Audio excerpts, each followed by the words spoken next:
What has been turned off?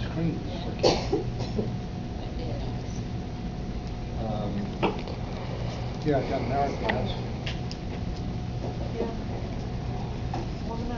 It is going to take forever to warm up.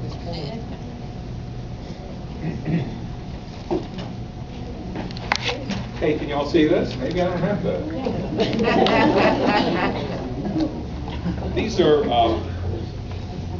kind of current population and population projections by ethnicity for Tarrant County. And we can get PowerPoint up and running. It's more in the line.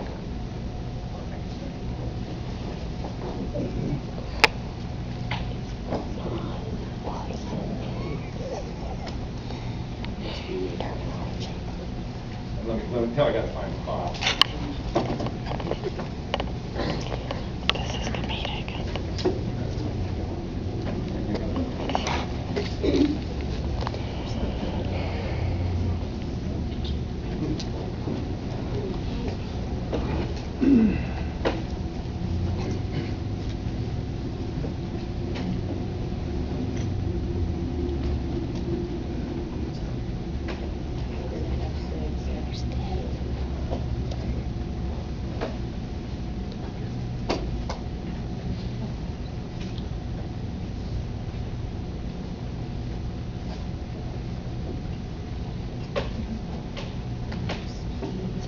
Well, I'm sorry about this.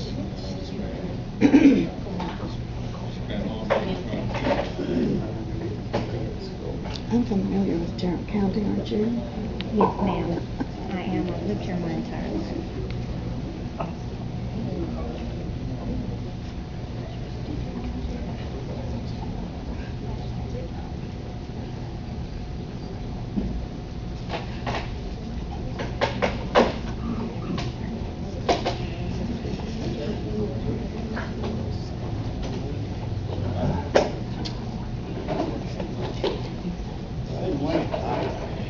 Yeah, I can't even find the file on Well, sir, we're pretty familiar with Tarrant County. here. Okay. Well, what's going to happen in Tarrant County, as in most parts of Texas, is that the Hispanic population going forward is going to grow a lot faster than either the white, black, or other population. And indeed, you can see that the top line is the total population, and underneath there's this purple line. And it's that purple line that is literally pushing the red line, which is the total population, up. So by the year 2040, according to Texas State Data Center, there will be about 3.5 million people living in Tarrant County, and about 2.3 million of those residents will be Hispanic.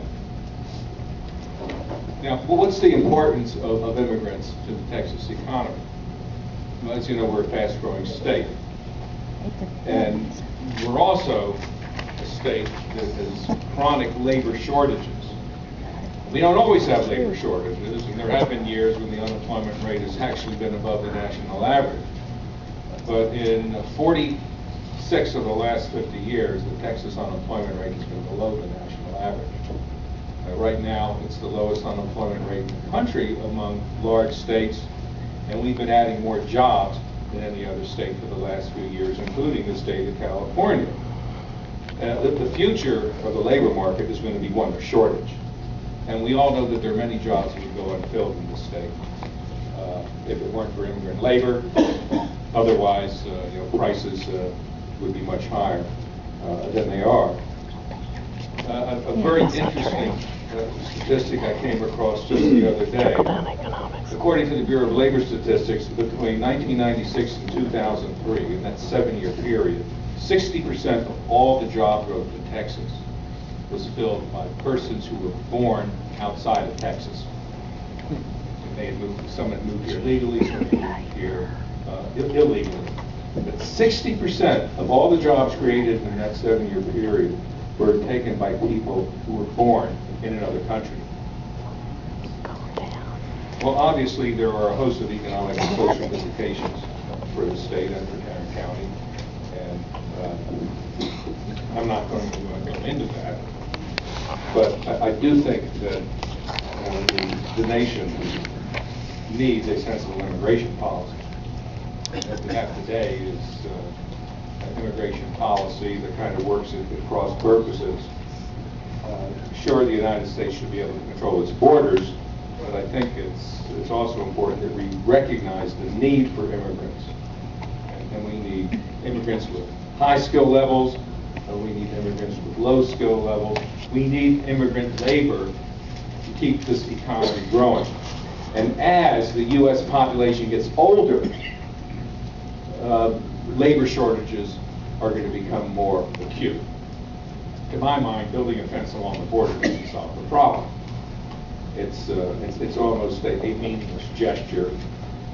It's not going to be built, at least not the whole length of the border. It would be a very expensive proposition. And as I said, it doesn't really deal with the problem. What we need is balance. We need a mechanism to give legal status to undocumented workers. But it's a politically charged issue, as we all know. That's one of the reasons there's a good turnout tonight. It's certainly a politically charged issue in Farmers Branch. And I don't live in Farmers Branch. It's easy for me to be critical. But it may be that what we're seeing in Farmers Branch is, to some degree, an expression of frustration at the local level towards the inability or the unwillingness of the politicians in Washington to deal with immigration issues in a sensible and logical manner. So let me stop here, and after the others have made their presentations, I'll be happy to answer any questions that you may have. Thank you.